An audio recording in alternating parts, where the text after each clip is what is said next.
ओम नमः सिद्धेभ्य।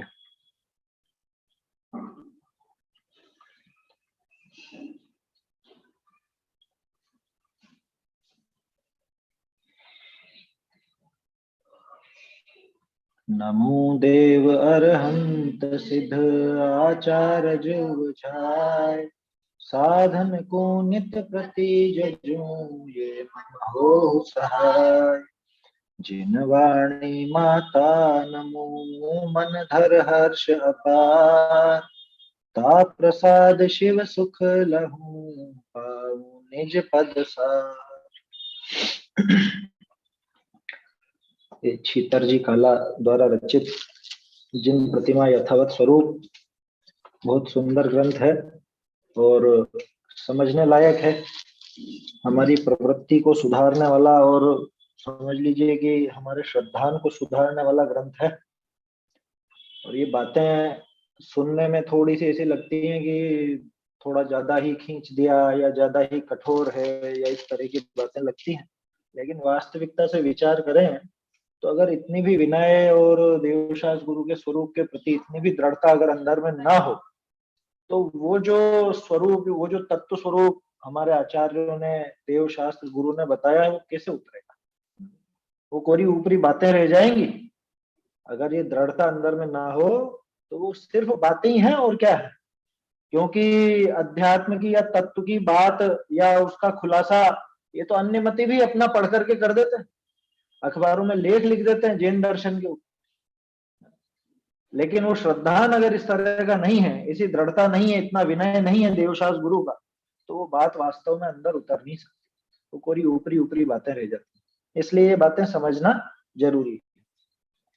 कल अपनी बात हुई थी कुछ तो जो प्रवृत्तियां चल पड़ी हैं हमारे जिनालयों में, कार्यक्रमों में, उनके संबंध में, और फिर उसके बाद प्रश्न उठाया गया था फूल केसर के संबंध में कि भगवान के चरणों में जरा सा भी लेप भक्तिवश ही क्यों ना लगाया, वो उचित नहीं है। न तो खुद लगाना उचित है, न दूसरे से लगवाना उचित है, और ना ही वो लगी हुई प्रतिमा, मतलब वो लेप लगी हुई प्रतिमा दर्शन पूजन वंदने योग्य है। उनको देखने में, उनको पूजने में, उनके दर्शन में दिक्कत क्या है?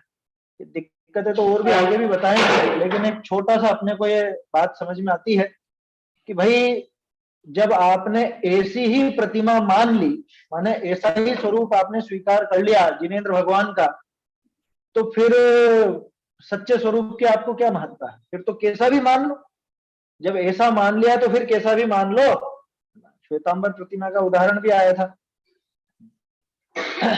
कल किसी ने YouTube पर लिखा भी था, है ना, मैं बाद में नहीं देख पाया क्योंकि बाद में वो कमेंट दिखते नहीं है, लाइव में तो दिख जाते हैं। अब लाइव मुझे यहाँ से नजर नहीं आता, अब वो कोई YouTube खोल के बैठा हूँ तो आखिर में फटाफट में देख लेता हूँ तो दिख जाता है। तो किसी ने ऐसा कहा था कि उनके यहाँ तो, माने श्वेतांबर भाइयों के यहाँ तो पंच कल्याणक होता ही नहीं है। उनके यहाँ तो वो क्या शब्द लिखा था, अंक न्यास विधि, या अंक न्यास विधि तो अपने भी होती है, शलाका, कुछ वो अंजन शलाका क्रिया करके, वो शलाका क्रिया करके और फिर उसके बाद वो विराजमान कर देते हैं। उनके यहाँ पे ये पंच कल्याणक की व्यवस्था नहीं है, ऐसा उन्होंने लिखा है। अब क्या कैसा क्या है अंदर में उनके, वो अपन नहीं जानते और अपने को उससे मतलब भी नहीं, क्योंकि उन्होंने जो रूप बना रखा है वो अरहंत भगवान का, वीतरागी भगवान का स्वरूप तो नहीं है ना। वो वीतरागता का स्वरूप तो बिल्कुल भी नहीं है वो, क्योंकि वीतरागी का स्वरूप इस तरह का नहीं होता, केवल ज्ञान की छवि इस तरह की नहीं होती, ये स्पष्ट बात है। इसके बाद आगे का प्रश्न अपने को देखना था। आगे का प्रश्न ये पत्र नंबर 12 के पिछले हिस्से पर चलेगा।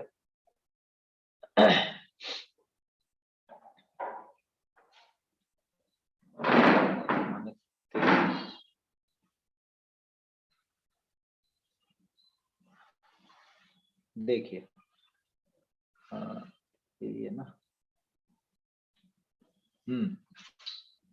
यहाँ प्रश्न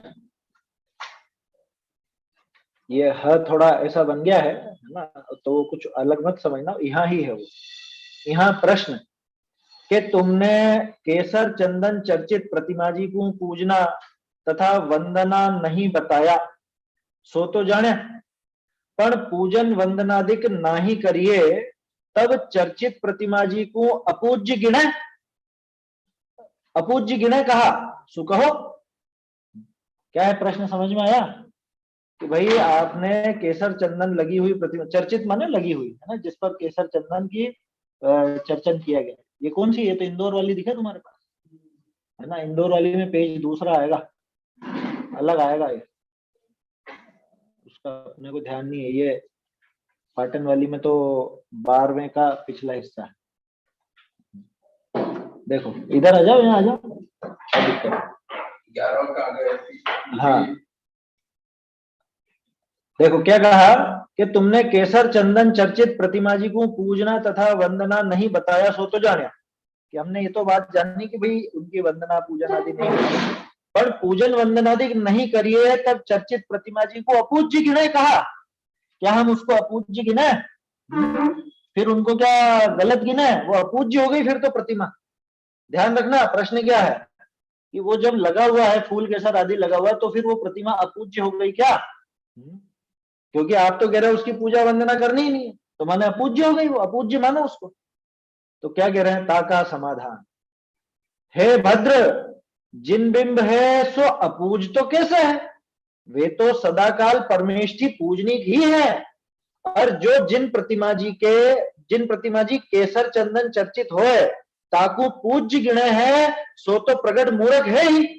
परंतु जो ज्ञानवान पंडित पुरुष हैं, सो तो चर्चित बिंब को ऐसे जाने हैं कि यो श्री जिनेन्द्र देव की देह को स्वरूप है, सो तो तिल का तुष बराबर आवरण सो रहित परम निर्ग्रंथ पणे को स्वरूप है, सोई सदाकाल पूजनीक तथा वंदनीक नमस्कार करवे योग्य है। ऐसा अपने घट में श्रद्धान को दृढ़ रखे। बहुरी अब इस निकृष्ट काल में, अभी हुआ नहीं उत्तर तो अब है, बहुरी अब इस निकृष्ट काल में कोई जीव अज्ञानता करी ऐसा निरावरण जिन प्रतिमा जी का स्वरूप को केसर चंदन की टपकी मात्र चरण के लगाए करी आवरण सहित कर दीना होए, और आपको दर्शन पूजा दिख करने होए, तो ज्ञानवान इस प्रवृत्त सो दर्शन पूजन करे है, सोई कहिए कि प्रथम तो आपको दर्शन ही करना होए, तो प्रक्षाल करती बखत आप जिन मंदिर में जाकर लेप लगाया पेली पेली दर्शन कर कर उस भगत पीछा आपके स्थान को आए जाए। भावार्थ, जो उस मंदिर में कुगुरु रूपी सर्प, ये आगे दूसरी बात आ गई, कुगुरु के संबंध में भी बात आ गई, इसको अपन बाद में देखते हैं। पढ़ के दर्शन करने का तो वहाँ जावे भी नहीं। हाँ वो आगे आ रहा है ना अभी, तो वहाँ पे तो दर्शन करने के लिए अभी तो हट गया, देखते हैं अभी, देखो इसलिए तो आ गई। चलो क्या कहा यहाँ पे कि भाई जावे ही नहीं वहाँ पे, वो तो आगे आ रहा है अभी। हाँ कि भाई उसको क्या प्रतिमा को अपूज्य गिने क्या? आपने कहा ऐसी प्रतिमा जिस पर फूल केसर चर्चित हो, फूल केसर लगे हुए हो, वो उसकी पूजा नहीं करना, वंदना नहीं करना, तो प्रतिमा अपूज्य हो गई। तो जवाब बहुत सुंदर है, हे भद्र, जिन बिंब सो अपूज तो कैसे, वे तो सदाकाल परमेष्ठी पूजनीक ही है। जिन बिंब में तो पूज्यपना है ही सही, वो अपूज्य नहीं हुए। क्या बात कर रहे हो? अपूज्य नहीं हुए तो फिर दर्शन पूजन करने की मना क्यों करी? तो उसका आशय समझो।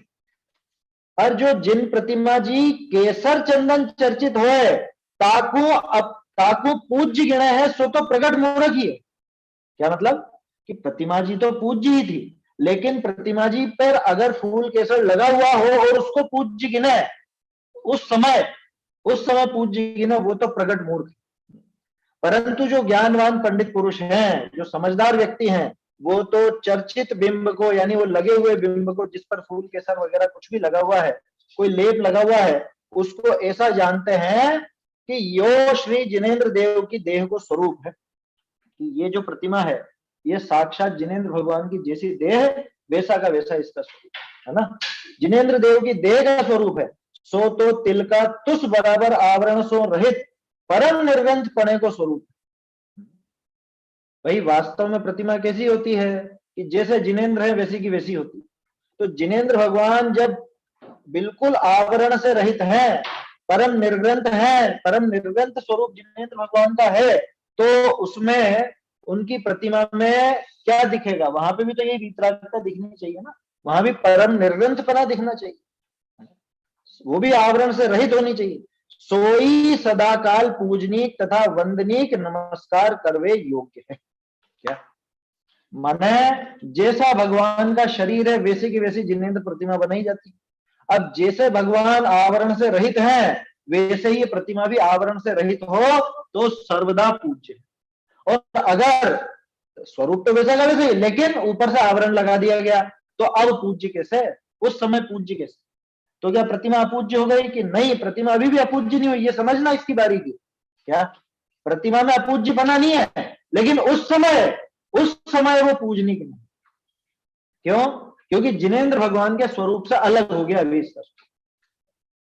कैसे हो गया अलग? कि जिनेंद्र भगवान के ऊपर तो कुछ भी परिग्रह नहीं, कोई रंच मात्र भी उसमें कोई आवरण नहीं, कोई लेप नहीं, और प्रतिमा में आवरण आ गया, प्रतिमा में लेप आ गया, तो कैसे नमस्कार? दक्षिण भारत में जाते हैं ना बदला करने, तो बोलते हैं कि सुबह जाओ तो 20 पंथी बना देते हैं, पहले में 13 पंथी के प्रक्षाल करते हैं ना, तो यही बता रहे हैं यहाँ पे, यही तो कह रहे हैं यहाँ कि भाई प्रक्षाल करते समय आगे आ रही ना बात, ऐसा अपने घट में श्रद्धान को दृढ़ रखे। कैसा? कि जब ये इस पर फूल केसर वगैरह लगी हो, चर्चित हो, किसी प्रकार का आवरण हो, तो फिर वो किसी भी तरह से पूजनीय नहीं है उस समय तत्काल में। ऐसा अपने घट में श्रद्धान को दृढ़ रखना, बिल्कुल भी ढीला नहीं करना, रंच मात्र भी इसमें ढिलाई नहीं लाना। क्या कह रहे? वहां तो यात्रा गए हैं, तो अब यहाँ यात्रा करना है तो दर्शन तो इनके कर ही लो। क्या? या ये भी है मंदिर, ये भी अपने ही तो है, ये भी अपने, जरा भी यहाँ पे ढिलाई नहीं होनी चाहिए श्रद्धा। बहुरी अब इस निकृष्ट काल में, अब हुआ क्या? 12 पे आ गया, 12 नंबर पेज। क्या कहा?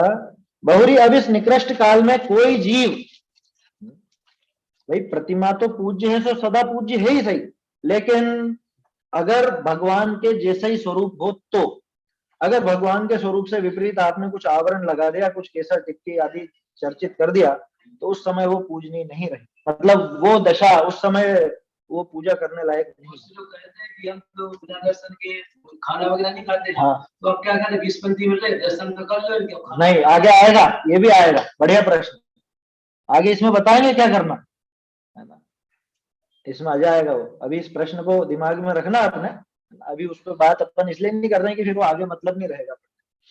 देखो, अभी इस निकृष्ट काल में बहुत से जीव अज्ञानता करी ऐसा निरावरण जिन प्रतिमा जी का स्वरूप को केसर चंदन की टपकी मात्र चरण के लगाए थे। इतनी सी टिपकी लगाई साहब, इतनी सी। क्या बहुत सी जगह तो वो रखते हैं कुछ कलम या बरू जैसा, उससे लगाते हैं, बहुत सी जगह हाथ से लगाते हैं।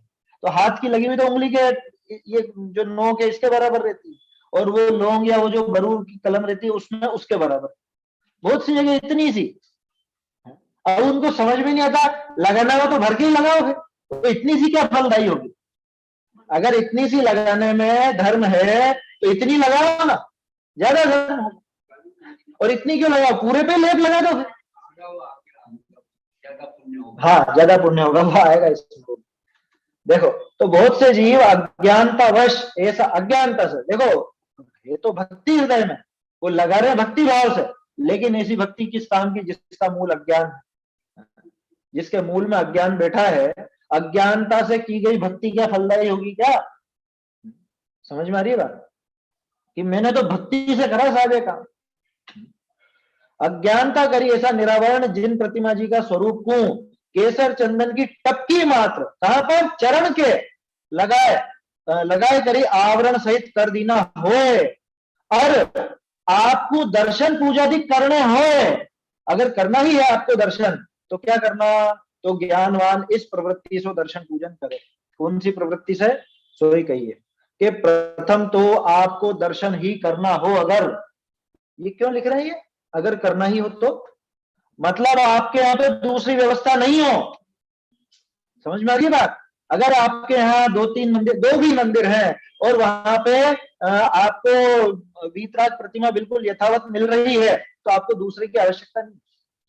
ये कंडीशन वहां के लिए है कि जहां एक ही जिनालय है और वहां पे ये फूल केसर वगैरह लगाई जाती है और वहीं रहना है अपने को, क्या करें साहब, कैसे करें फिर दर्शन? वही जो साउथ की बात कही ना तुम, वैसी बात है क्या। आपको पूजन आदि करने हो तो कैसे करें कि प्रथम तो आपको दर्शन ही करना होए तो प्रक्षाल करती वक्त, जिस समय प्रक्षाल होती हो, आप जिन मंदिर में जाकर लेप लगाया पहली पहली, क्या मतलब लेप लगाने के पहले पहले, है ना, पुरानी भाषा मीठी है तो, लेप लगाया पहली पहली दर्शन कर, उस भगत का उस भगत, क्या उसी के उसी समय तत्काल, लेप लगाने के पहले पहले आप दर्शन कर लो, पूजन कर लो, जो करना है कर लो, और उसी के उसी समय पीछा आपका स्थान को आए जावे, है ना। अगर आपको दर्शन पूजन के भाव ही हैं तो यही पद्धति बन सकती है, इसके अलावा और पद्धति नहीं बनेगी। क्या करना कि भाई उस समय जब वो प्रक्षाल होती हो, प्रक्षाल के समय पर वो फूल केसर वगैरह साफ कर देते, पुरानी जो लगी रहती है उसको साफ करते हैं और फिर नई लगाते हैं थोड़ी देर बाद, है ना, जब उनकी वो विधि पूरी हो जाती है तब। तो जितने समय वो हट चुकी हो, फूल केसर वगैरह का वो जो सब आवरण है, वो लेप, वो आवरण हट चुका हो, उस समय आप अपना दर्शन पूजन कर लो और उसी के उसी समय लौट आओ। क्यों उसी के उसी समय? ये ठहरना नहीं है वहां। क्यों ठहरने में क्या हो गया, रुकने में क्या हो गया? वो आगे इसमें भावार्थ में आता, वहां पे फिर वो कुगुरु की बात आती है ना, वो भावार्थ में आता है। फिर वो लग जाएगी, वो लगाएंगे तुम्हारे सामने, हाँ, नहीं है ना भगवान, साक्षात अभिनय होगा फिर, क्योंकि आप विरोध तो कर नहीं सकोगे, है ना, आप विरोध नहीं कर सकोगे और वहां आपके सामने वो समझ लो वहां चर्चित किया जाएगा, भगवान का स्वरूप बिगाड़ा जाएगा, तो वहां पे आपका अनुमोदन है ना। ये आगे और बात आ रही है इसमें, उसी समय क्यों आना, ये भावार्थ।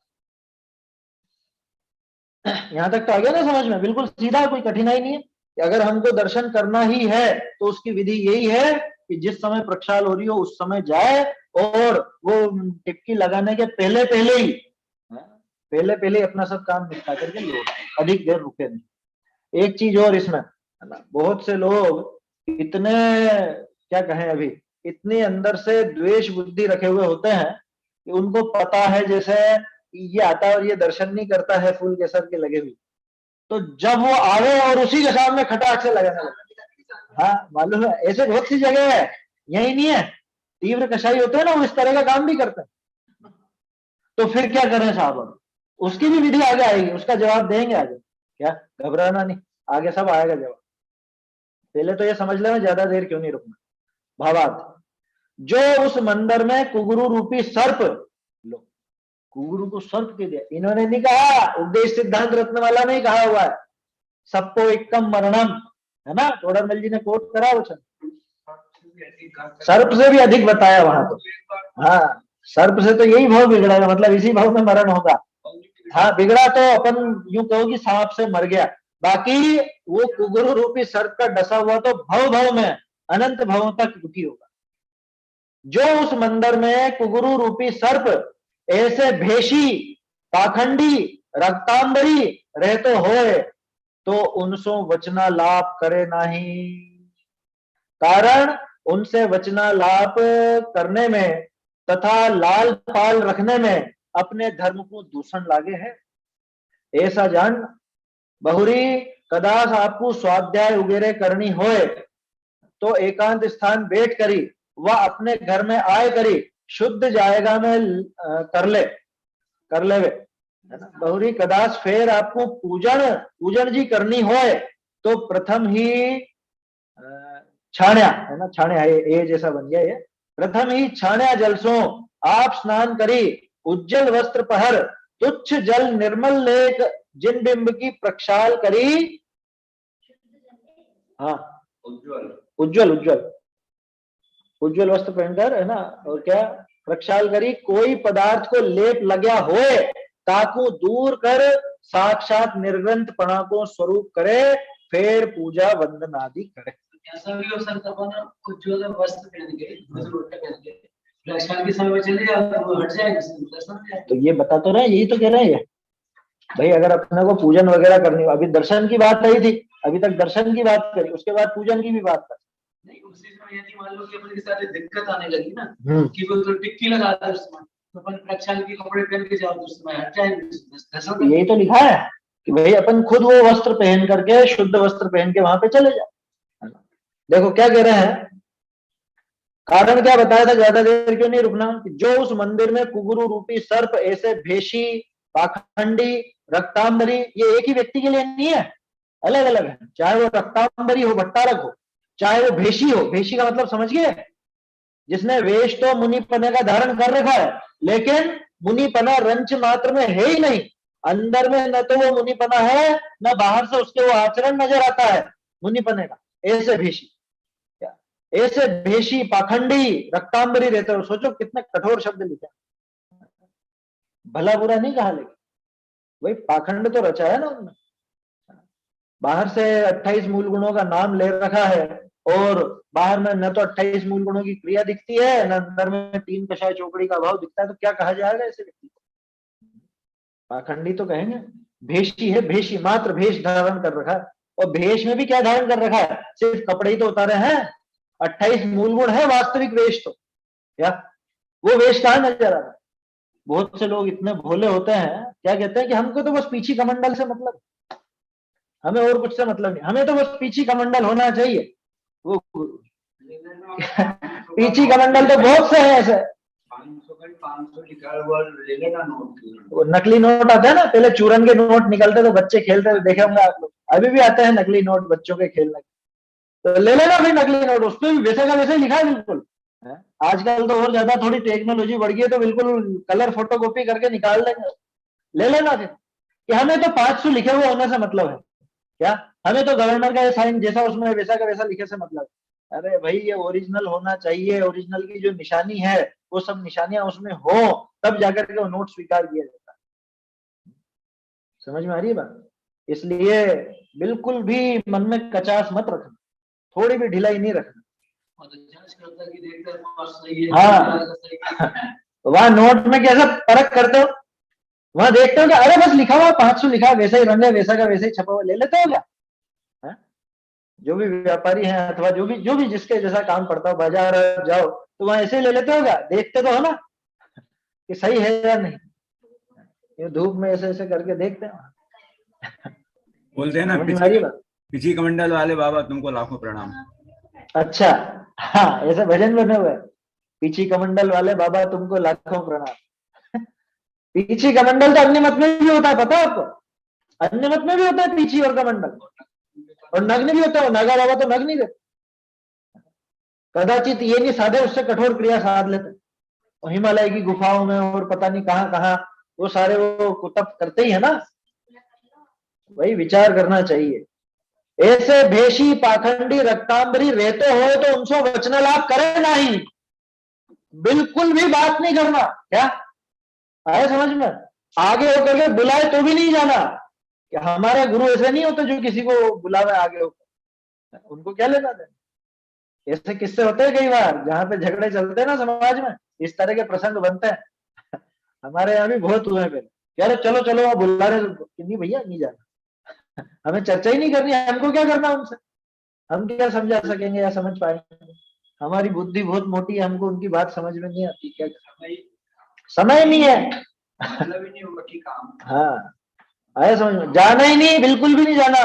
बाबूजी बहुत बोलते थे इस बारे में, क्या कह रहे, वो बुला रहे हैं आपको, चर्चा करना चाह रहे, चर्चा करना, चर्चा क्या करोगे बताओ, क्या चर्चा करोगे वहां, जब साफ साफ नजर आ रहा है कि विपरीत है और इनको ये बात समझ में नहीं आती है, वहां चर्चा क्या करोगे, आप आपकी बात रख तक नहीं सकते, आप बैठोगे अकेले, आप बैठोगे नीचे, वो ऊंचे बैठ करके अपना आदेश सुनाएंगे, वो कोई चर्चा थोड़े करेंगे, और आप जब नहीं मानोगे तो फिर 4 आदमी तो आपको घेरे रहेंगे। मुनि महाराज किसी को बुला भी नहीं सकते, नहीं बुलाते, मुनिराज को क्या प्रयोजन जो बुलावे, उनको क्या प्रयोजन, चक्रवर्ती को ही नहीं बुला रहे और किसी के बुलाने पे जाते भी नहीं है, आया समझ, वो उनकी आंखें खुले और सामने उनको ऐसा देख करके भाव आ जाए तो धर्म वृद्धि का आशीर्वाद दे देना तो दे देना, उनको क्या लेना देना बताओ। इंद्र जैसे, चक्रवर्तियों जैसे वो सब पैरों में पड़ते हैं, सुर असुर पाए नहीं पड़े, उनको क्या लेना देना, वो क्यों बुलाने लगे? किसको क्या काम, क्या बताओ, कुछ काम हो तो बुलावे ना, उनको क्या काम है? उनका तो एकमात्र काम है आत्मलीन का, और हर अंतर मुहूर्त में वो करते हैं, आए समझ में? ज्ञान ध्यान तपो रखता तपस्वी सब प्रशस्ति बोलते ही हैं रत्नकरण जी में 10वां छंद। समझ में आई बात? तो उनको क्या प्रयोजन जो बुलाने लगे? द्रव्यलिंगी मिथ्या दृष्टि तो बुला सकते हैं। वो तो कुछ भी कर ले। आप जो कह रहे हो द्रव्यलिंगी, द्रव्यलिंगी भी पूरा जो असली द्रव्यलिंगी वो नहीं बुलाएंगे। हाँ, वही मैं जानना चाह रहा था, वही मैं जानना चाह रहा था, जो- द्रव्यलिंगी मिथ्या दृष्टि बुला सकते हैं क्या? नहीं नहीं नहीं, द्रव्यलिंग अगर बराबर है आगे होके बुलाओ, उसके द्रव्यलिंग बराबर कहाँ है भाई? उनको प्रयोजन क्या है ये तो बताओ, प्रयोजन का क्यों बुलाएंगे, कारण क्या है बुलाने का? कि लो आओ मैं समझाऊं, उनको समझाने का भाव है क्या? कोई भाव नहीं समझाने का। तोड़रमल जी ने जो तीनों की परिभाषा लिखी ना आचार्य उपाध्याय साधु की, बिल्कुल सर्वांगीण परिभाषा है वो, एकदम संपूर्ण परिभाषा, वो बिल्कुल दिमाग में रखनी चाहिए मुनिराज कैसे होते हैं। स्वामी जी ना हाँ बचपन में खेल रहे थे, उनकी जो गुरु थे वहां से निवृत्तिकाल से जान लिया, हाँ। लेकिन वो बच्चे को लेने के लिए वहां से पता क्या के लेने गए थे, हाँ। कहानी में ऐसा बताया कि ऐसा कर सकते हो। वो देखो वो सहज ऐसा भाव आया और उसमें उनको आगे का पूरा ध्यान था कि इनके आगे इनके निमित्त से ऐसा सब काम होना है। हाँ तो वो वैसी चीज हो सकती है, लेकिन ऐसा कोई बुलाना करना नहीं होता। मतलब मुनि महाराज में द्रव्यलिंग और भावलिंग का फर्क रहता है, व्यवहार एक जैसा रहता है। द्रव्यलिंगी अपन उनको बोलते हैं कि जिनके भावलिंग नहीं है लेकिन द्रव्यलिंग तो पूरा है। हाँ। और जो भावलिंगी है उनके तो द्रव्यलिंग रहेगा ही रहेगा। हाँ मतलब वो असल में जो अपन द्रव्यलिंगी कहते हैं ना उसका अर्थ है मात्र द्रव्यलिंगी, बिना भावलिंग का जो द्रव्यलिंगी है उसके लिए अपन द्रव्यलिंगी शब्द वापरते हैं, है ना? ऐसा मत समझना कि भावलिंगी के द्रव्यलिंग नहीं होगा, भावलिंगी के तो द्रव्यलिंग होगा ही होगा, लेकिन ऐसा जीव जिसके भावलिंग नहीं है लेकिन द्रव्यलिंग बराबर है उसको हम मात्र द्रव्यलिंगी कहते हैं अथवा द्रव्यलिंगी कहते हैं, ऐसा समझना। तो उसमें नहीं है समस्या, द्रव्यलिंगी भी हो ना तो पूज्य कहे हैं, लेकिन द्रव्यलिंगी तो हो। यहां तो बात उसकी है कि जिसके द्रव्यलिंग में ही खोट है। अभी द्रव्यलिंग का ठिकाना नहीं, क्योंकि मुनिराज का द्रव्यलिंग क्या है? मुनिराज का द्रव्यलिंग तो 28 मूल गुणों का निरतिचार पालन है ना? अब वहां पे निरतिचार पालन ही नहीं है तो किस बात का द्रव्यलिंग है? चल देते हैं सही। हाँ एक सवाल था, जनरली जैसे हमारे इधर लोग कहते हैं, हाँ जनरली हमारे इधर लोग कहते हैं कि एक बार तो कोई भी अगर श्रावक है तो उसको जैसे नग्न वेश और पीछी कमंडल को देख के मुनिराज को दर्शन करने चाहिए तत्काल। जैसे कोई मुनि विहार कर रहे हैं तो उसका निर्णय एकदम श्रावक कैसे करेगा कि वास्तव में क्या है?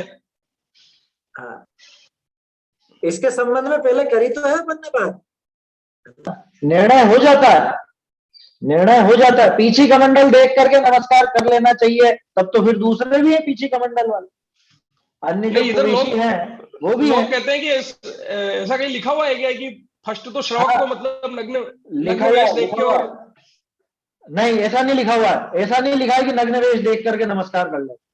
वहां ऐसा लिखा है कि अगर परीक्षा नहीं हो पा रही हो, मतलब उसमें खोट नजर नहीं आ रही हो तो, है ना? वो गाथाएं नंबर में भूल रहा हूं, वो गाथाएं है इस तरह से, नजर नहीं आती, बिल्कुल पता नहीं चलता हो, बिल्कुल भी आइडिया नहीं लग रहा हो कि ये वेशी तो नहीं है, झूठा तो नहीं है, ऐसा नहीं लग रहा हो तो नमस्कार करना। और उसमें भी लिमिट दी है, टाइम लिमिट, क्या इतने समय तक, उसके बाद तो वो परीक्षा हो ही जाती है। इसके संबंध में अपन ने चर्चा की है। हाँ वो सेठ का किस्सा था ना, एक सेकंड, पद्म पुराण में जो सेठ का किस्सा था, क्या अरहतदास सेठ का, वो उसने चारण रिद्धिधारी मुनिराज थे वो तो, है ना? लेकिन उनने क्या देखा कि वर्षा काल में ये कहां से आ गए, वर्षा काल में तो किसी का गमन होता नहीं, ये कैसे आ गए? अब उसको नहीं पता था कि चारण रिद्धिधारी था, अगर वो सेठ को पता होता तो वो पड़ जाता और सब कर। लेकिन उसने क्या करा, उसने परीक्षा करी और उसकी प्रशंसा की गई। क्या सच्चे मुनिराज थे वो, गलत नहीं थे, वो चारण रिद्धिधारी थे, और चौमासे में चारण रिद्धिधारी गमन कर सकते हैं कहीं पर भी, सामान्य मुनिराज नहीं कर सकते। चारण रिद्धिधारियों को तो छूट है, क्योंकि उनके निमित्त से कोई ऐसी हिंसा होती नहीं, वो आकाश में गमन होता है उनका, है ना? अब इसने आकाश में गमन नहीं देखा, इसने चारण रिद्धि नहीं देखी, इसने तो क्या सोचा सेठ ने कि ये चौमासे में इस वर्षा काल में कैसे सामने आ गए, तो तो ये तो गलत है। उसने ये परीक्षा करी, सोचो, ये देखते परीक्षा हुई ना, उसने देखते पीछे कमंडल देखते नमस्कार कर लिया क्या? नहीं किया। उसने विचार किया कि ये इस समय कैसे, और उसकी प्रशंसा की गई क्या? हालांकि उसको तो बाद में खेद हुआ था कि अरे ये सच्चे मुनिराज थे और मैंने ऐसा समझा, लेकिन तो भी उसकी प्रशंसा की गई है। क्यों? क्योंकि उसने परीक्षा करी, बिना परीक्षा करे सिर नहीं झुका। वो परीक्षा प्रधानी था, इसलिए प्रशंसा हुई, और परीक्षा होनी चाहिए। आया समझ में? उसमें दोष नहीं है। और ये जो कहते हैं ना कि साहब लिखा है ऐसा कि पहले तो पीछी कमंडल को देख के नमस्कार करो, कहीं पे भी नहीं लिखा है, चिंता ही मत करना। ऐसा कहीं नहीं लिखा कि पीछी कमंडल देख के नमस्कार करो। परीक्षा करने की लिखी है कुंदकुंदाचार्य ने, और नहीं हो पाए तो उसकी टाइम लिमिट दी है कि इतने समय तक तो यथावत उसको जो भी नमस्कार आदि क्रिया करना, और परीक्षा होने के बाद अगर सच्चा है तो बराबर चलने देना, और सच्चा नहीं है तो फिर छोड़ दे। हाँ, लेकिन ये बात है ना, इसके संबंध में काफी विस्तार से हुई थी पहले चर्चा में। तो ये पहले अपन ने बात की थी, तब भी ये इस बारे में अपन ने बात की है कि ये बात उस समय की थी कि जब वास्तव में पता ही नहीं चलता था, जहां पे पत्रों का आदान प्रदान महीनों में होता था। अब तो ये सोशल मीडिया का जमाना है कि ये यहाँ से आ रहे हैं, ये यहाँ से आ रहे हैं, पूरा बायोडाटा एक खटके में आपको पूरी दुनिया में कहीं पे भी बैठा हुआ उसको पता चल जाता है। वो पहले से मालूम है आपको कि यहाँ पे इन्होंने ये किया, यहाँ से इतने दिन बाद गए, इतने दिन में वहां पहुंच गए, वहां पहुंच गए, इनके गुरु ये है, ये तो पता चल जाता है। हाँ, आपको पूरा देश भर की लिस्ट मिल जाती है आज के जमाने में, क्या कि कौन कहाँ पे है और क्या है। कई बार ऐसा होता है ना कि जैसे बिहार हो रहा है, रास्ते में मिल गए, हाँ, उस वक्त तो कैलकुलेट नहीं कर पाते ना अपन की कौन क्या है ये। तो भी उस पर भी बात की थी अपन ने कि है बाहर से 5 मिनट लगते हैं ज्यादा से ज्यादा आज के जमाने में, वो 5 मिनट से ज्यादा नहीं लगता। हाँ, तो भी बताता हूँ कैसे। ये तो समितियां है ना, समितियां इसी बात की सूचक है। भाई मुनिराज क्या करते हुए दिखेंगे कि मुनिराज या तो कुछ वस्तु उठाते हुए या कुछ रखते हुए दिखेंगे, या मुनिराज गमन करते हुए दिखेंगे, या मुनिराज कुछ बोलते हुए दिखेंगे, या मुनिराज आहार करते हुए दिखेंगे, या वो मल मूत्र का तो एकाएक नहीं बनता है ना, फिर भी मान लो कुछ ऐसा दृश्य बन जाए तो वो सब नजर। तो ये जो 5 समितियां हैं, ये मतलब फर्स्ट साइट जो है आपकी, उससे पता चल जाता। वो भव्य सेन की जांच करी थी कि नहीं शुल्लक जी ने? रेवती रानी का जो प्रसंग था, देखा कि नहीं देखा? कितने दिन देखा? एक ही दिन में, एक झटके में तो पता चल गया कि अरे ये तो कोई भव्य सेन नहीं है, ये तो अभव्य सेन, ऐसा नाम रख। देर नहीं लगती है भाई, रास्ते में वो देखते हुए चल रहे हैं कि बातें करते हुए चल रहे हैं, इधर उधर देख रहे हैं क्या, इससे पता चल जाता है ईर्ष्या समिति है। ईर्ष्या समिति में अरे आपको चश्मे वश्मे का तो यूं पता चल जाए, जिसका चश्मा नहीं हो फिर क्या करे? चश्मा नहीं हो तो क्या करे कि देखो आप कैसे चल रहे हैं, कैसे बोल रहे हैं, क्या बोल रहे हैं, 5 मिनट के अंदर मालूम पड़ जाता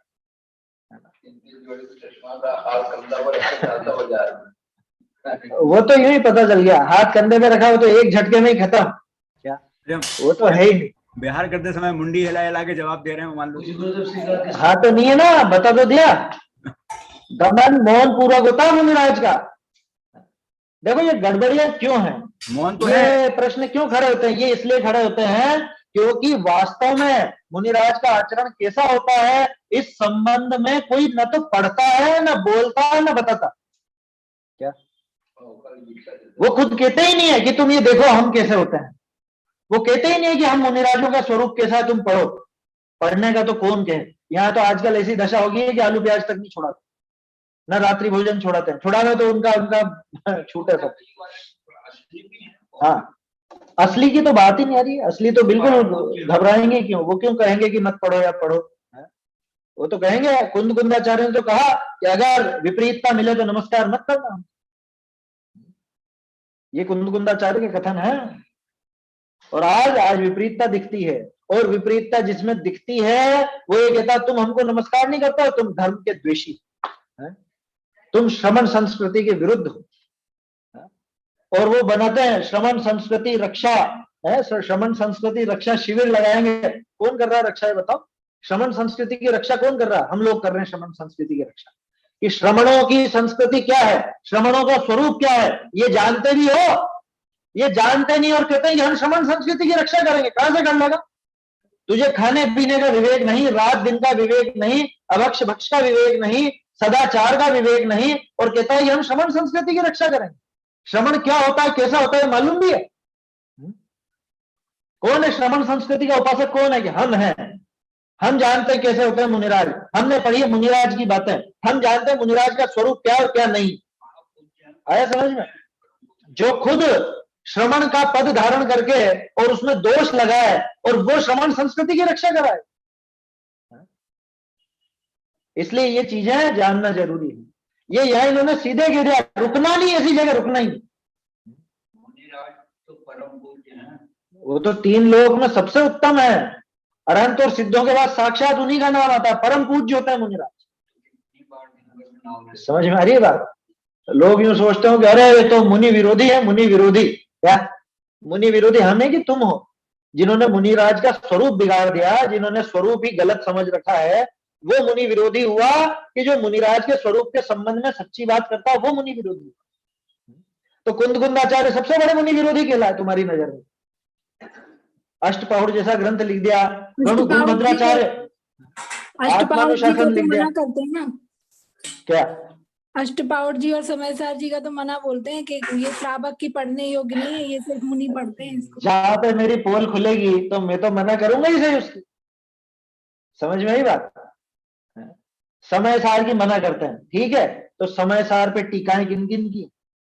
मुनियों की भी है, श्रावकों की भी है ना। आत्मानुशासन, आत्मानुशासन पे टीकाएं किन की? उन्होंने पढ़ा कि नहीं पढ़ा? आज से 300 साल पहले पढ़ा कि नहीं पढ़ा है? और 1000 साल पहले पढ़ा कि नहीं पढ़ा? तो जब उन्होंने पढ़ा तो हमको पढ़ने से क्यों रोकते हो? और लिखा किसके लिए उन्होंने? ये सब किसके लिए लिखा उन्होंने? जो मुनि बन गए उनके लिए लिखेंगे क्या ये बात? ये तो उसके लिए लिखी जाएगी कि जिसको आगे बनना है, जिसको आगे वो काम करना है। उसके संबंध में बहुत बातें हुई है पहले, 30-40 साल पहले भी काफी वो लिखे गए हैं। अच्छा, और खुद आज क्यों पढ़ा रहे हैं? फिर पहले मना करते थे कि तुम मत पढ़ो, आज खुद ही वो चीजें पढ़ा रहे हैं, अपने देखे थे। करें क्या? वो खुद की पोल खुलती है ना तो मना किया जाता है। अष्टपौरुष हो कि समयसार हो कि आत्मानुशासन हो, ऐसे ग्रंथों को पढ़ने से मना करते। मोक्ष मार्ग प्रकाशन में लिखा है ना, कलाल की निंदा करें तो शराबी दुखी। हाँ, शराब की निंदा करने पर कलाल दुख पाए, वेश्या की कुशील की निंदा करने पर वेश्या दुख पाए, तो हम क्या करें? क्या मना नहीं करें? मैं क्या मेरे बच्चे को नहीं समझाऊं कि नहीं बेटा ये गलत बात है, ऐसा नहीं करना, ये उचित आचरण नहीं है? नहीं समझाऊंगा मैं मेरे बेटे को? अरे नहीं ऐसी बात मत करो, इससे दुखी होता है सामने वाला। अरे सामने वाला खोट में है, सामने वाला गलत आचरण कर रहा है, उसको खुद का भय लगता है तो वो हो क्या करें? हमको उससे द्वेष तो है नहीं। टोडरमल जी ने कितना बढ़िया लिखा, हम तो उनसे द्वेष करेंगे नहीं, हम तो उनसे झगड़ेंगे नहीं, वो आप ही अपने भावों का फल पाएंगे। यहाँ पे भी यही बात है, जहां पे ऐसे भेषी पाखंडी रक्तांबरी रहता हो तो उनसो वचनालाप करे नहीं। भूल के भी बात करने मत चल जाना। कह रहे बुला रहे तुमको, क्या वहां पे बात करेंगे, चर्चा करेंगे। अच्छे अभ्यासी है वो भी, स्वाध्याय करते हैं, स्वाध्याय कराते हैं, और आप तो स्वाध्याय हुई सही, आओ थोड़ी सी चर्चा करें। भूल के भी नहीं जाना। बाबूजी स्पष्ट कहते थे बिल्कुल नहीं जाना ऐसी जगह, बिल्कुल भी नहीं जाना, चक्कर में मत आ जाना। क्या रास्ते में मिल जाए तो अगर कह भी दे तो बहाना बना के निकल लेना। समझ में आ रही है बात? नकली की बात कर रहे हैं, नकली की। असली मुनिराज के तो हम चरणों के दासानुदास है, वो मिल जाए तब तो गजब हो जाए, जीवन सफल हो। तो जो ऐसा भेषी हो उसके बारे में, भेषी पाखंडी रक्तांबरी तो अब खैर अपने एरिया में है नहीं, बाकी भेषी और पाखंडी तो कोई कोई दिख जाते हैं इस तरह। तो ऐसे रहते हो तो उनसो वचनालाप करे नहीं, रामाशामी करे नहीं। आया समझ में? कह रहे हमारे यहाँ के हैं, मिले तो सही, देखें तो सही, बात तो करें, कि भूल के भी मत चल जाना। आया समझ में? अपनी शांति नहीं खोना चाहते हो तो बिल्कुल ऐसा काम नहीं करना। ठग के पास वार्ता करने जाना। हाँ, ठग के पास जाओगे क्या? कह रहे वो अपने गांव का है, वो ठग है तो क्या हुआ, अपने गांव का, थोड़ी बात तो करे। कह रहे तुझे मूंग देगा, वो तुझे ठग लेगा। समझ में आई बात? ऐसे भेषी पाखंडी रक्तांबरी रहता हो तो उनसे वचनालाप करे नहीं, कारण उनसे वचनालाप करने में तथा लाल पाल रखने में, लाल पाल रखने में मतलब उनसे कुछ रामाशानी करने में, उनसे कुछ व्यवहार रखने में सेवा शुश्रूषा करने में, लालन पालन से ही लाल पाल बना। तो वो लाल पाल रखने में अपने धर्म को दूषण लागे, अपना धर्म भ्रष्ट होता है उससे, अपनी शांति खत्म होती है। समझ में ही बात, अपने धर्म को दूषण लगता है। क्यों? क्योंकि आप तो दूर से देखोगे कि अरे अच्छा वो भी बैठे थे, वो भी उनसे चर्चा कर रहे थे, मैंने ठीक है हो गया अनुमोदन। वो जो व्यक्ति उनके पास गया वो उससे अनुमोदन हुआ, भले वो वहां पे जो भी बात कर रहा है, बहस कर रहा है या कुछ भी कर रहा है, अपने धर्म को दूषण लगे, ऐसा जानना। आया समझ में कि अब साहब लेकिन मंदिर में तो बहुत सारी क्रियाएं होती हैं, अकेला दर्शन थोड़ी ना होता। कभी हमको स्वाध्याय करनी हो, कभी पूजा करनी हो, कभी कुछ करना हो, तो फिर क्या करें? फिर क्या करें? वो तो वही है, वहीं बैठे हुए, वो तो वहीं पे विराजमान है, क्या करें फिर? एक ही मंदिर है हमारे यहाँ, तो कैसे जावे दर्शन? कैसा उपाय बताया? बहुरी कदाच आपको स्वाध्याय उगेरे करनी हो, उगेरे मतलब वगैरह, ये वगैरह शब्द ऐसे ही बना क्या? आपको स्वाध्याय उगेरे करनी होए तो एकांत स्थानक बैठ करी वह अपने घर में आए करी, शुद्ध जाएगा में, जाएगा मतलब जगह, शुद्ध जगह में कर ले। क्या? चुपचाप एक स्थान पर बैठ जाए जो उससे दूर हो, जहां पे ऐसी कोई बाधा ना हो, अथवा अपने घर पे कर ले। अब तो घरों पर उपलब्ध है, ये उस समय की बात है जब हर एक के पास ग्रंथ नहीं होते, लिमिटेड ग्रंथ होते थे, मंदिरों में ही होते थे। तो बताया कि भाई एकांत स्थान में कर लेना या घर पे जाके कर लेना। आया समझ में? घर पर कर लेना स्वाध्याय, कोई दिक्कत नहीं। और अब तो सबके पास उपलब्ध है, सब आराम से अपने घर पर ग्रंथ भी रखते हैं, ग्रंथ भी पढ़ सकते हैं। बाकी इतना ध्यान रखना, क्या लिखा? शुद्ध जाएगा, जगह शुद्ध होनी चाहिए, क्योंकि शास्त्र हमारे पूज्य हैं, है ना। अशुद्ध स्थान में नहीं बैठना, हर कहीं नहीं बैठना, एक अलग ही कमरा बनाया जाए, अगर आपके पास इतनी व्यवस्था है तो एक अलग ही कमरा रहे जहां पे बैठ के सिर्फ स्वाध्याय करो। वहां पे फालतू की बातें नहीं करना, वहां खाना पीना नहीं करना, वहां मेहमान नवाजी नहीं करना, वहां पे सोना आदि नहीं करना। जैसे मंदिर अलग होता है, बिल्कुल मंदिर में सिर्फ मंदिर की क्रिया होती है, ऐसे ही वो अपना जो स्वाध्याय का कमरा हो, जो भी आपने बना रखा हो छोटा मोटा, तो वहां पे बैठ करके कर। और जहां नहीं हो तो वो क्या करे कि भाई जगह शुद्ध हो, उस जगह पे। ऐसा शुद्धता का ध्यान रखना, कुल मिला, है ना, पवित्रता का ध्यान रखना। वहां पे अशुद्धि के समय अथवा अशुद्ध स्थान हो, ऐसी जगह पर स्वाध्याय नहीं करना। जिनवाणी की विनय रखना, क्योंकि जिनवाणी तीन लोक के नाथ की वाणी है, तीन लोक में उत्तम कहलाती है जिनवाणी भी। कि कहा इसका नाम कहा? अरे नहीं है, चत्तारी शरणम चत्तारी लोकोत्तम में आप नहीं बोलते हो? केवली पण्णतम धम्मम, केवली पण्णतो धम्मो लोकोत्तमो। तो केवली प्रणीत धर्म क्या है, कहां पे है? तो जिनवाणी में तो है। तो ये शास्त्र वो धर्म का ही रूप है, आया समझ में? इसमें लिखित है वो, इसलिए वो विनय रखनी चाहिए, विनय की बात है। क्या कहा? स्वाध्याय वगैरह करनी हो तो एकांत स्थान में बैठकर या अपने घर में आकर शुद्ध जगह में कर ले। बहुरी कदाच फिर आपको पूजन जी करनी हो, देखो पूजन जी, पूजन के आगे भी जी लगा है कि आपको अगर पूजन आदि भी करनी हो तो प्रथम ही छाण्या जल सो आप स्नान करी। देखो छोटी छोटी बातें हैं, लेकिन अपने को एक एक चीज पर गौर करना चाहिए। छने हुए जल से स्नान करके, बिना छना तो पानी नहाने में भी काम में नहीं लेना। क्या? शारीरिक शुद्धि के लिए जो स्नान आदि होता है, मलमूत्र त्याग आदि होता है, उसमें भी छना हुआ जल काम में लेना। ये कह रहे हैं 150 साल पहले भी समझा रहे हैं। छने हुए जल से आप स्नान करके, उनको आया हुआ है विचार कि अगर कोरा स्नान लिख दूंगा, अब लोग तो पता नहीं कैसे कैसे करते हैं, उन्होंने साथ में जोड़ा छने जल से, छना हुआ ही जल होना चाहिए स्नान में भी, है ना। सिर्फ मंदिर जाने के लिए नहीं, कभी भी स्नान करें, कभी भी वो बाथरूम आदि का प्रयोग करें, बर्तन मांजने में पानी लेवे, झाड़ू पोंछे में पानी लेवे, किसी भी काम के लिए पानी लें तो छना हुआ काम। बिना छना जल काम न लेंगे, बोलते तो आप छोटे बच्चे ही बोलते हैं, छना हुआ जल ही काम में लेवे। हाँ, आपने तो देव दर्शन की मैं दिनचर्या वाली में भी बताता हूँ, सुबह स्नान में तो छने हुए जल से स्नान। देखो, प्रथम ही छाण्या जल सो आप स्नान करी, उज्जवल वस्त्र पहर। उज्जवल माने चमकीले नहीं, साफ सुथरे, साफ सुथरे, साफ स्वच्छ। कुल मिला के जो वस्त्र आपके दूसरी जगह काम में नहीं आते हो, जिन वस्त्रों से आप दूसरे काम नहीं करते हो ऐसे वस्त्र। पहनकर तुच्छ जल, अभी तुच्छ का क्या मतलब, बेकार, थोड़ा सा, है ना, तुच्छ का अर्थ थोड़ा है, नहीं तो कोई सोचे तुच्छ जल माने गंदा जल, तुच्छ माने थोड़ा, है ना। तुच्छ जल निर्मल ले करी, निर्मल जल लेकर के, थोड़ा सा निर्मल जल लेकर के, जिन बिंब की प्रक्षाल करी, क्या लिखा, तो बहुत पानी ढोलना, अभिषेक करना, शांति धारा करना, ऐसा लिखा, क्या लिखा, थोड़ा सा जल लेकर के। थोड़ा सा काहे के लिए चाहिए कि वो गीले सूखे कपड़े से भी अगर करे ना, तो अगर मान लो गीले कपड़े से करनी पड़े तो हल्का सा उसको क्या बोलते हैं, सिमो करके बोलते हैं ना, जैसे कपड़े को थोड़ा सिमो करके, थोड़ा सा ऐसा भीगा भीगा सा करके, और फिर वो पोंछ ले। कोई ऐसा ऐसा मल लग रहा हो जो साफ नहीं हो रहा हो, तो वैसे तो सूखे कपड़े में ही हो जाता है काम। ऐसा हमने बरसों तक सूखे कपड़े से करी है। उज्जवल वस्त्र पहनकर तुच्छ जल निर्मल लेकर जिन बिंब की प्रक्षाल करी, कोई पदार्थ को लेप लगा होए। अब वो जो लेप है ना, वो सूखे से अचानक एकदम नहीं हटता हो, तो वो गीले के लिए, इसलिए थोड़ा सा जल लिखा, इसलिए थोड़ा सा जल।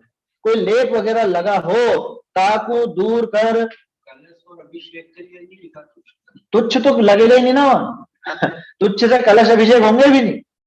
तुच्छ से तो इतना ही काम हो सकता है कि भगवान को थोड़ा सा कपड़ा गीला करके अगर पहुंचना हो, कुछ साफ करना हो, बस। हाँ, हो सकता है ना, चिड़िया वगैरह आ गई हो, गंदगी कर गई हो, खुली प्रतिमाएं जहां रहती है, तो पहले तो यही होता था। पहले कोई कांच की वो वेदी पेक थोड़ी ना होती थी, 150 साल पहले की बात कर रहे हैं। उस जमाने में तो पेक वेदियां तो होती नहीं थी, खुली होती थी वेदियां। तो कभी चूहा भी आ सकता है, कभी छिपकली आ सकती है, चिड़िया आ सकती है। हाँ, बहुत जगह है, बहुत जगह खुली है वेदियां। ये अपने शांतिनाथ जी के में भी तो खुली खुली वेदियां हैं। ये सब बाद में पेक हुई है बहुत सारी। हाँ, तो वो इसीलिए कह रहे हैं कि कोई गंदगी अगर ऐसी हो गई हो, इसलिए तुच्छ जल लिखा, क्योंकि हो सकता है कुछ ऐसी चीज लग गई है जो साफ नहीं कर पा रहे हो आप सूखे कपड़े से, तो थोड़ा सा गीला कपड़ा लेकर के उसको पोंछ लो, अच्छे से साफ कर लो, प्रक्षाल कर लो। अभिषेक कलश वगैरह नहीं, है ना, शांति धारा नहीं है। एक पुस्तक है ना, कभी मौका लगेगा तो वो ग्रुप पर शायद पहले भी भेजी थी, अनंत प्रतिमा का अभिषेक जिनागम सम्मत नहीं, इस तरह की एक छोटी सी पुस्तक है ना, और डॉक्टर साहब ने, भारी जी ने उसकी प्रस्तावना लिखी थी। आया समझ में? वो पुस्तक है, शायद पहले चढ़ाई हो मैंने ग्रुप पर, अगर नहीं होगी तो मैं भेज दूंगा फिर से, है ना। और जैन निबंध रत्नावली करके 2 भाग है बड़े बड़े, उनके अंदर भी ऐसे लेख आपको मिल जाएंगे क्या। और उत्तम चंद जी साहब, उनसे उनके आखिरी दिनों में चर्चा हुई थी हमारी, क्योंकि उनके पुराने कुछ ऐसे लेख थे, तो उन्होंने कहा था कि मैं ऐसी पुस्तक तैयार करने की सोच रहा हूँ, सारे नोट्स इकट्ठे कर रहा हूँ, लेकिन बाद में उनका स्वास्थ्य अनुकूल नहीं रहा और गुजर गए।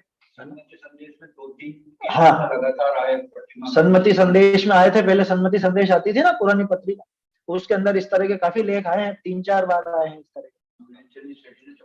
हाँ, वही है वो बेदी चंद जी सेठी वाली, दादा ने प्रस्तावना करी है, हुक्म चंद जी भारील साहब। तो इसलिए लिखा इन्होंने, तुच्छ जल लेकर के, समय तो हो गया, देखो क्या कहा, तुच्छ जल लेकर के, निर्मल, वो भी निर्मल साफ सुथरा प्रासुक जल लेकर के, जिन बिंब की प्रक्षाल करके कोई पदार्थ का लेप लगा हो, कैसा भी हो सकता है, कुछ भी हो सकता है, कोई गंदगी भी हो सकती है, फूल के सर भी हो सकती है, ताकू दूर कर साक्षात निर्ग्रंथ पणा को स्वरूप करे। साक्षात जैसे निर्ग्रंथ भगवान है, निर्ग्रंथ दिगंबर उनकी मुद्रा है, वैसा का वैसा ही वो प्रतिमा का स्वरूप कर दे, और फिर पूजा वंदनादि करे। कहां पे, कहां पे, ये आगे भावार्थ में कह रहे हैं, जहां शुद्ध आमनाय को मंदिर जी नहीं होए, तहां ज्ञानवान की रीति दर्शन पूजा करने की इस माफिक अन्य ग्रंथनि में श्री गुरु कही है, ऐसा जानना। अन्य ग्रंथों में भी ये बात आई है, कोड़ा ये अपने मन से नहीं लिख रहे हैं क्या। जहां पे अन्य मतलब शुद्ध आमनाय का मंदिर ही नहीं, जहां पे एक ही मंदिर हो और जहां पर ये विपरीत प्रवृत्ति चलती हो और आपको वहां पे पूजन आदि करनी हो, तो इस तरह से कर सकते, जो तुम कह रहे थे ना, खुद ही पहन के चल जाए। हाँ, और ये भी तब है कि जब आपकी चल सके वहां, नहीं तो आपको भगा दिया जाए तो वो नहीं कर पाओ।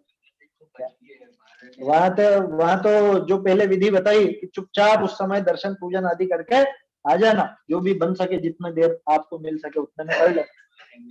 और बिल्कुल ही नहीं हो पाए तो उसकी भी विधि आगे आएगी, है ना। कहीं पे दर्शन ही नहीं मिल रहे हो तो क्या करें, वो विधि आगे भी आएगी, उस संबंध में अपन चर्चा करेंगे, है ना। चलिए, निज निधि निज में बताई यह अनंत उपकार है, इसके लिए जिनवान वंदना शत बार है, वंदना शत बार।